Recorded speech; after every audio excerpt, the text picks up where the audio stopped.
Bonjour à toutes et à tous. Je suis ravie de vous retrouver pour cette nouvelle vidéo qui, comme le titre l'indique, porte sur les violences psychologiques sur les enfants. Bon nombre de personnes me posent la question, surtout dans un environnement familial où il se trouve une personne toxique, manipulatrice et perverse narcissique. À savoir si certains comportements peuvent être considérés comme des violences psychologiques pour leurs enfants. Je vous parlerai donc du ou de la perverse narcissique et de la violence psychologique sur son ou ses enfants et les conséquences sur leur risque de fonctionnement, de comportement à l'âge adulte.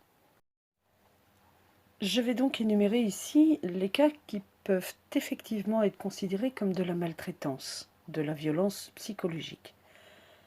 Il faut bien comprendre que la violence psychologique porte atteinte aux besoins fondamentaux tels que l'appartenance, la sécurité et l'équilibre physiologique de l'enfant, l'estime de soi, de l'amour qu'on lui porte. Des personnes autres que les parents ou tuteurs peuvent également faire preuve de violence psychologique sur l'enfant et aussi comme par exemple un enseignant, un adulte de la famille, les frères et sœurs, les amis de classe et bien sûr le harcèlement virtuel. Nous noterons également que le ou la perverse narcissique est du genre à téléphoner à tout son entourage proche afin qu'ils prennent part, qu'ils participent aux violences psychologiques de ou des enfants. Il fera en sorte de rallier tout le monde à sa cause afin de discréditer l'enfant pour qu'on ne puisse dire par la suite que le comportement que l'enfant a adopté, euh, le comportement qu'il a pu avoir, soit de sa faute. Son but, en appuyant sur une tierce personne de la famille ou du réseau de l'enfant, n'est pas de trouver une influence positive pour le climat de sécurité relationnelle, n'est pas bien sûr pour que ce dernier puisse tirer le signal d'alarme en cas de problème de sécurité de ou des enfants concernés, mais bien tout le contraire, puisque, considérant qu'il ou elle est irréprochable en ce qui concerne son système d'éducation. Parce que bien sûr, des personnes malsaines, malveillantes, considéreront que les maltraitances qu'ils infligent à leurs enfants n'est autre que leur système d'éducation qu'ils ont choisi, et il est incroyable de constater avec quel aplomb ils vous diront « mais ce sont mes enfants, c'est mon choix d'éducation ». Parce que oui, les pervers narcissiques appelleront cela de l'éducation et non pas de la maltraitance. Nous allons énumérer les catégories de violences psychologiques dont les enfants peuvent avoir à souffrir et aussi les détailler à la suite. Je rappelle ici que toutes les informations citées ne sont pas de mon fait. Ce sont des catégories de violences psychologiques qui sont prises en considération par rapport à la loi sur les violences faites sur les enfants. Et vous retrouverez toutes ces catégories sur Internet. Dans la catégorie, il y a donc le rejet, la terreur, l'isolement, la corruption, l'exploitation, le refus de réponse affective et également les négligences sur le plan de la santé, des besoins physiologiques ou bien même de l'instruction. Il est donc de bon ton de rappeler toutes ces catégories de violences psychologiques afin de permettre à certains et certaines de comprendre les problèmes que cause leur comportement sur leurs enfants, leur devenir et des risques qu'ils encourent également en usant de ces faits. Parlons du rejet. La gamme d'émotions déclenchée par le rejet est vaste et d'intensités diverses, mais il s'agit toujours d'émotions pénibles, et le moindre petit rejet devient une occasion pour empoisonner une vie. Le rejet déclenche dans le cerveau le même type de réponse que la douleur physique. Le rejet est exprimé par des manifestations verbales ou non verbales qui visent à rabaisser volontairement l'enfant, à dévaloriser à la fois sa personnalité et ses actes.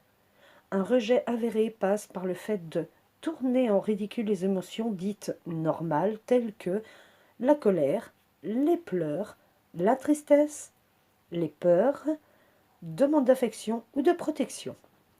Faire honte à l'enfant, faire d'un enfant un bouc émissaire, le critiquer, le punir et l'isoler, et également de l'humilier publiquement. Parlons de la terreur. Terroriser un enfant consiste bien évidemment à le menacer, lui faire du chantage ou à avoir des comportements pouvant induire à le blesser, l'abandonner ou le placer dans des situations dangereuses. Toutes menaces peuvent aller soit sur l'enfant, soit sur des personnes de son entourage, ou des animaux, ou des objets qui lui sont chers. La terreur appliquée à un enfant peut passer par le fait de fixer des objectifs difficiles, voire irréalistes, en le menaçant de le priver de ce qu'il aime ou de ce dont il a besoin s'il ne les atteint pas. Placer l'enfant dans des contextes imprévisibles, chaotiques ou ouvertement dangereux.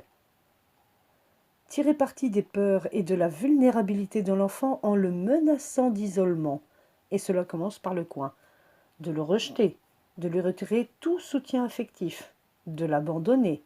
Exemple, je pars sans toi. Ou dans beaucoup de cas, je ne m'occuperai plus de toi. Menacer pour que l'enfant garde un secret. Parlons de l'isolement. Isoler un enfant revient à l'empêcher de satisfaire ses besoins d'interaction et de communication avec les autres à l'intérieur ou à l'extérieur du foyer. L'isolement peut passer par des limites abusives au sujet de la liberté de mouvement, des interactions, c'est-à-dire contrôle des fréquentations jugées soi-disant néfastes, de couper tout lien avec l'extérieur, camarades, petits amis, etc. Des interdictions de sortie pour jouer avec les amis, par exemple, une isolation à la maison, une interdiction d'inviter des amis ou de se rendre à des invitations. L'isolement de l'enfant par le parent maltraitant permet d'asseoir son pouvoir, permet de faire comprendre à l'enfant qu'il décide seul de son avenir, de sa vie, de ses fréquentations, amicales ou amoureuses. Ainsi, le ou la perverse narcissique estime qu'il est seul à décider de vie ou de mort sur chacun des membres de sa famille. Parlons de la corruption, de l'exploitation. Corrompre un enfant consiste à l'encourager à développer des conduites inappropriées, autodestructrices, antisociales, criminelles ou encore déviantes. Ivan Wiart est docteur en psychologie et chercheur au laboratoire de psychologie clinique de l'université Paris-Descartes. Elle est également thérapeute spécialiste du couple, des relations parents-enfants et des effets du stress sur la santé.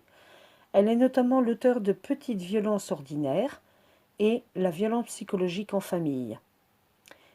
Ivan Wiart estime que la corruption englobe à la fois des pratiques condamnées par la loi, comme la prostitution, la vente de drogue, l'incitation à la violence ou encore la pornographie, mais également des pratiques courantes ne tombant pas sous la coupe de la loi telles que l'inversion des rôles où c'est à l'enfant de prendre soin du parent, l'infantilisation de l'enfant empêché de grandir et de faire preuve d'autonomie, l'imposition de restrictions d'apprentissage, pour motifs religieux par exemple, l'hyperstimulation et la recherche de performance, de succès à tout prix, y compris celui de la souffrance.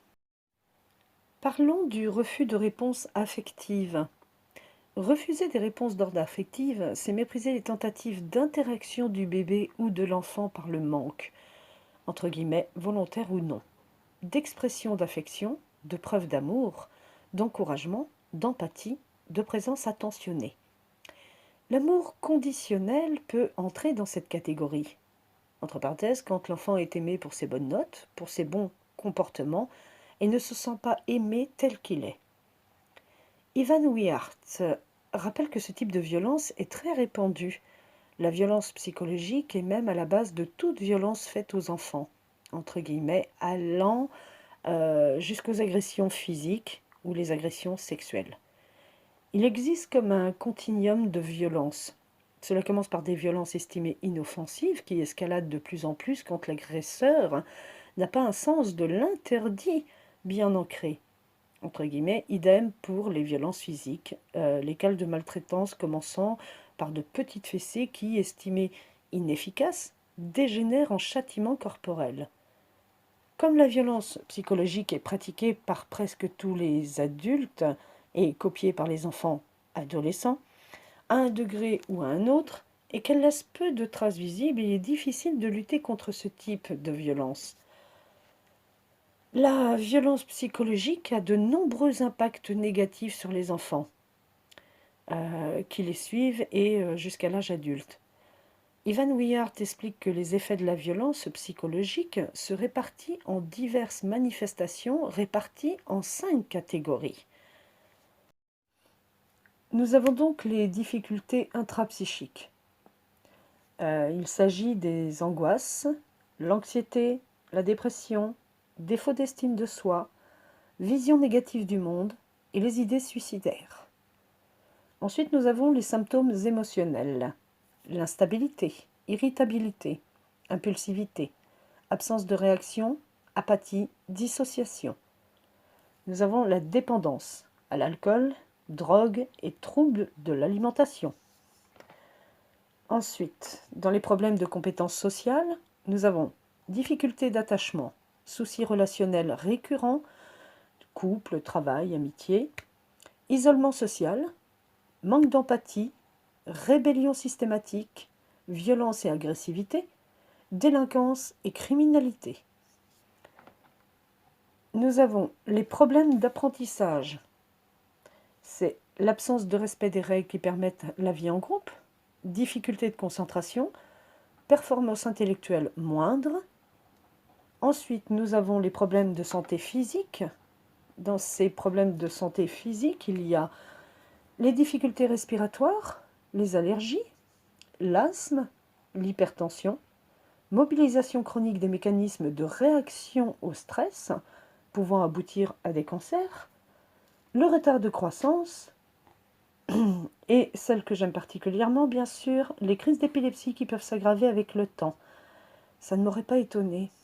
Ensuite, nous avons l'éducation bien traitante, à travers un travail sur la mémoire traumatique et l'apprentissage de l'écoute empathique. Donne des clés et des outils pour élever des enfants émotionnellement sains sans passer ni par des violences physiques, ni par des violences psychologiques telles que décrites ci-dessus. Une grande proportion de mères et de pères auteurs de violences adoptent un style parental très autoritaire, ont des attentes inflexibles envers leurs enfants et se montrent coercitifs.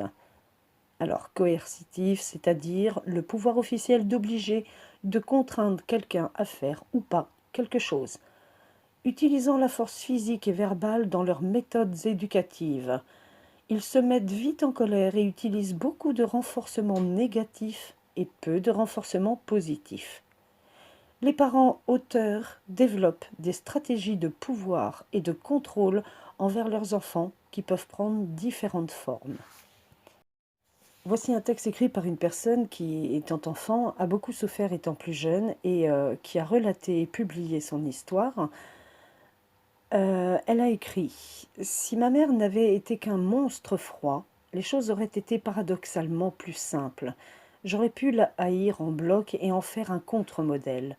Mais elle était capable d'être la plus aimante, la plus tendre et la plus attentionnée des mères. Elle pouvait nous battre et venir nous consoler en jurant qu'elle nous aimait en l'espace d'1 heure.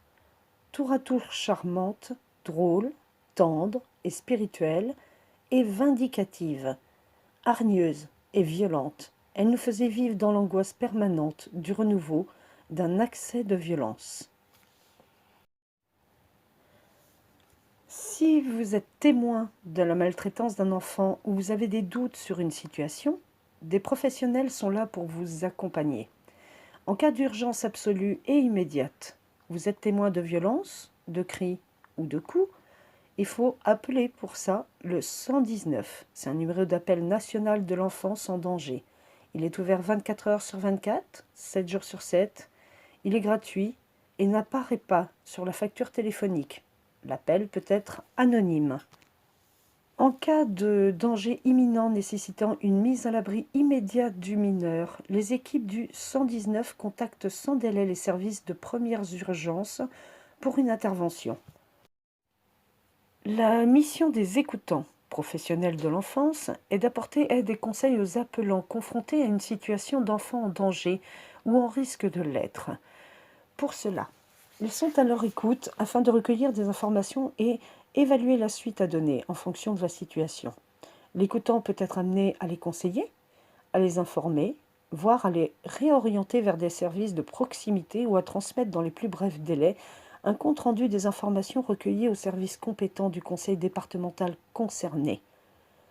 Adresser un courrier à la cellule de recueil des informations préoccupantes. Une équipe pluridisciplinaire de professionnels est chargée de recueillir toutes les informations préoccupantes concernant des enfants, d'évaluer des situations de danger et de déclencher, si besoin, des mesures de protection. Effectuer un signalement écrit au procureur de la République du tribunal de grande instance du domicile de l'enfant. Le signalement écrit au procureur de la République du tribunal de grandes instances à réserver aux cas les plus graves, donc maltraitance avérée, dont celle que j'ai citée plus haut, et les violences sexuelles. À la question, contacter une association de défense des enfants victimes de maltraitance, mais et si je me trompe? Alors, les réponses fréquemment trouvées sont: mieux vaut signaler les doutes que vous pouvez avoir sur la sécurité physique et morale de l'enfant, au risque de vous tromper, plutôt que de laisser un enfant en danger. Quand il s'agit d'un mineur, la loi vous protège. Vous ne pouvez pas être poursuivi pour dénonciation calomnieuse, sauf s'il est établi une volonté de diffamation à l'encontre du présumé auteur.